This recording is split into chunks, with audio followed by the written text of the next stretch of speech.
लड़का होती तो क्या? ए लड़की, ज्यादा जबान ना चला, नहीं तो जबान हलक से खींचकर बाहर निकाल दूंगा। बापू, मैं पढ़ लिख कर कुछ बनना चाहती हूँ, मेरी पढ़ाई ना रोको बापू। आनंदी, तुझे पढ़ना है तो पढ़, लेकिन सारी उम्र बाप की छाती पर यूं बोझ बनकर ना बैठ।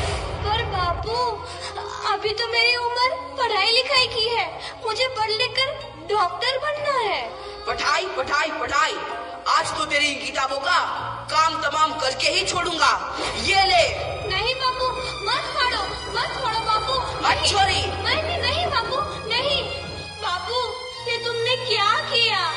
तुमने मेरी इन किताबों को ही नहीं फाड़ा बापू, मेरी किस्मत फाड़ दी, मेरी किस्मत। ये कॉपी किताबें ना सिर्फ छोरों के हाथ में अच्छी लगती है, लड़कियों के हाथ में तो सिर्फ मेहंदी अच्छी लगती है, मेहंदी। पर बापू, मैं लड़की हूँ तो क्या हुआ?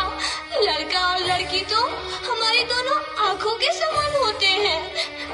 चुप कर आनंदी, और यह एहसान मान कि अब तक जिंदा है तू। कहीं बचपन में गला दबाकर मार दिया होता तो यह तेरी बकबक नहीं सुननी पड़ती आज। पर बापू, मुझे चूल्हा जलाना अच्छा ना लगे है। देख छोरी, जितना जल्दी हो तू चूल्हा जलाना सीख ले, उतना ही अच्छा है तेरे लिए। और हाँ, तेरा ब्याह तो होगा, वो भी कल के कल। अबला जीवन है तुम्हारी यही कहानी, आंचल में है दूध और आंखों में है पानी। मुझे माफ कर दे बेटी, तेरे बापू के जिद के आगे मेरी एक न चलेगी। माफ कर दे बेटी, मुझे माफ कर दे। इस प्रकार मात्र 9 वर्ष की छोटी उम्र में आनंदी का विवाह गोपाल राव जोशी से हो गया। बाल विवाह एक सामाजिक कुरीति है और इस कुप्रथा का शिकार होना पड़ा आनंदी को। 5 वर्ष बाद आनंदी 14 साल की हो गई है। उसके घर एक शिशु ने जन्म लिया है। देखते हैं आगे क्या होगा। देखिए ना, इसे क्या हो गया है? इसका माथा तो अंगार की तरह तप रहा है, इसे तो बहुत तेज बुखार है। आप बिना कुछ भी बोलते हैं, दीजिए मुझे। माधव, जल्दी से वैद्य जी को बुला के लाओ। जी, अभी बुला के लाता हूँ। ये तुम क्या कर रही हो आनंदी? भगवान की विभूति लगा रही हूँ। बस करो आनंदी, ये सब अंधविश्वास है। अरे आप यकीन तो कीजिए, भगवान की कृपा से इसका माथा ठंडा हो रहा है और बुखार भी उतर गया है ना बाबू? देखिए, दीजिए मुझे। उठो बाबू, आंखें खोलो, तुम्हें तुम्हारी माँ बुला रही है। आंखें खोलो, देखिए ना इसे क्या हो गया है, आंखें भी नहीं खोल रहा। आंखें खोलो बेटा, आप चुप क्यों है? आंखें खोलो बेटा, आंखें खोलो। आनंदी, हमारा बेटा कभी आंखें नहीं खोलेगा। नहीं, ऐसा नहीं हो सकता। मेरे बेटे को मुझसे कोई नहीं छीन सकता, कोई नहीं छीन सकता। पागल मत बनो आनंदी। माधव,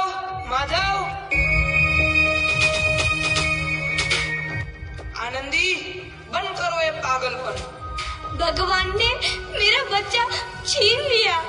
भगवान ने नहीं, तुम्हारी अशिक्षा और अंधविश्वास ने तुम्हारा बच्चा छीना है। अगर तुम पढ़ी लिखी होती तो आज हमारा शिशु जीवित होता।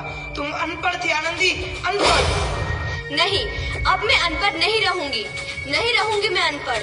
मैं पढ़ूंगी ताकि कल किसी और आनंदी को इलाज के अभाव में अपना बच्चा ना खोना पड़े। शाबाश आनंदी, और यही तुम्हारे अपराध के लिए प्रायश्चित भी है।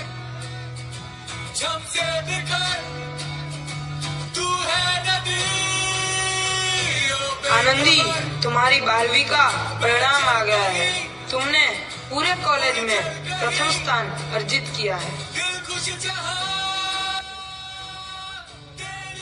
आनंदी, तुम्हारी मेहनत रंग लाई है, तुम्हें शिक्षा वृत्ति मिली है। ये लो तुम्हारे अमेरिका जाने की टिकट। मुझे शिक्षा वृत्ति मिल गई, मैं अमेरिका जा रही हूँ।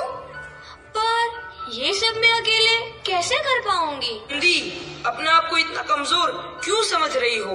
फिर इतना पढ़ने लिखने का क्या फायदा? तुम अभी गवार की गवार नहीं हूँ मैं अब गवार।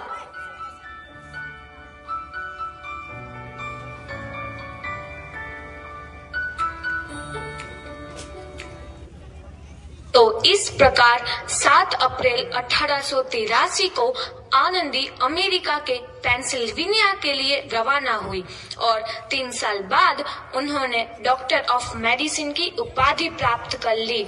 इधर आनंदी के पिता की तबीयत बहुत खराब है। आगे क्या होता है देखते हैं।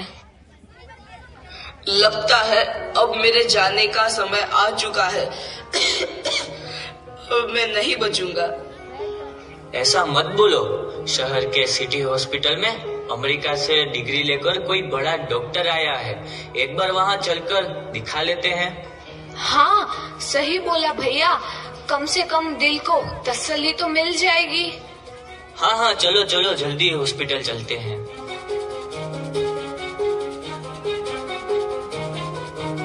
इस मरीज की हालत तो बहुत ही खराब है। कोई चमत्कार ही इसे बचा सकता है।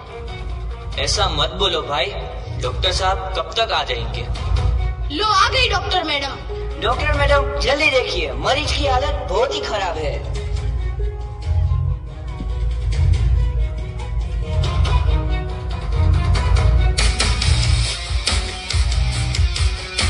अब आप बिल्कुल ठीक है। मौत के मुंह से आपको बचाया है डॉक्टर मैडम ने। डॉक्टर साहब ने मुझे बचा लिया। मुझे मिलना है डॉक्टर साहब से।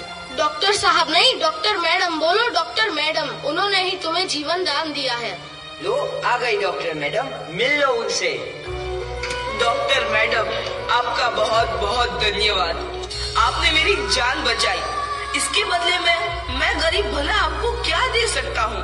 वचन, वचन चाहिए मुझे कि कभी ये नहीं कहोगे कि लड़कियाँ कुछ नहीं कर सकती। वचन? ये कैसा वचन? अरे श्यामलाल, तुमने पहचाना नहीं? तुम्हारी बेटी आनंदी। आनंदी? मेरी बेटी आनंदी डॉक्टर? हाँ बापू, वही आनंदी जिसके लिए बचपन में तूने चूल्हा और दूल्हा के अलावा कुछ नहीं सोचा था। आनंदी, आनंदी मेरी बेटी, मुझे माफ कर दे। मैं तेरा गुनहगार हूँ बेटी। नहीं नहीं बापू, वही आनंदी जिसके हाथ पीले करके तुम उसकी सारी जिंदगी काला कर देना चाहते थे। माफ कर दे मुझे मेरी बच्ची, माफ कर दे। मैं तेरा अपराधी हूँ मेरी बच्ची, माफ कर दे। नहीं बाबू, मैंने तो तेरा एहसान चुकाया है। याद है ना अपना एहसान जो बचपन में तुमने मुझ पर किया था? ताने सुना सुना कर जीते जी मार डाला था मुझको। अब बोल, और किस किस को मारेगा? आनंदी बेटी, मुझे माफ कर दे मेरी बच्ची। मैं तेरा गुनहगार हूँ। बापू, आपने ही तो बोला था किताबें सिर्फ बेटों के हाथ में अच्छी लगती है, बेटियों के हाथ में तो सिर्फ मेहंदी।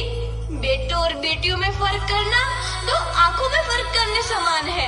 एक का पढ़ना और दूसरे का ना पढ़ना सामाजिक अंधकार है बापू, सामाजिक अंधकार।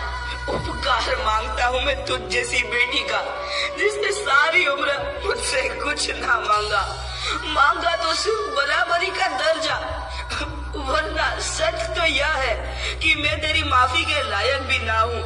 मुझ जैसा बाप तेरी बराबरी कर सके उसके मैं लायक भी ना हूँ मेरी बेटी, मैं लायक भी ना हूँ। अपने बापू को क्या माफ नहीं करोगी आनंदी? माफ कर दो आनंदी, माफ कर दो। सुबह का भूला यदि शाम को घर लौट आए तो उसे भूला नहीं कहते। बापू। तो इस प्रकार आनंदीबाई जोशी ने अपनी मेहनत और अटूट इरादे से न केवल भारत की पहली महिला डॉक्टर बनी, बल्कि आगे चल के उन लड़कियों के लिए सुनहरा रास्ता दिखा गई जो जीवन में कुछ करना चाहती थी।